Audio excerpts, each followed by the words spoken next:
প্রতিষ্ঠা ও অসত্য নির্মূল করার জন্য যুদ্ধ তোমাদের উপর ফরজ করে দেওয়া হয়েছে, আর এটাই তোমাদের ভালো লাগে না।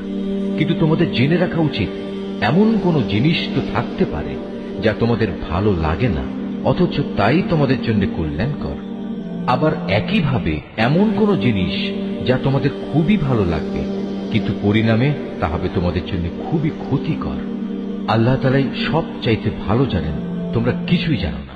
সম্মানিত মাস ও তাতে যুদ্ধ করা সম্পর্কে তারা তোমাকে জিজ্ঞেস করবে, তুমি তাদের বলে দাও, এই মাসে যুদ্ধ বিগ্রহ করা অনেক বড় গুনার কথা, কিন্তু আল্লাহর কাছে এর চাইতে বড় গুনাহ হচ্ছে আল্লাহর পথ থেকে মানুষদের ফিরিয়ে রাখা, আল্লাহকে অস্বীকার করা, খানায়ে কাবার দিকে যাওয়ার পথ রোধ করা ও সেখানকার অধিবাসীদের সেখান থেকে বের করে দেয়া।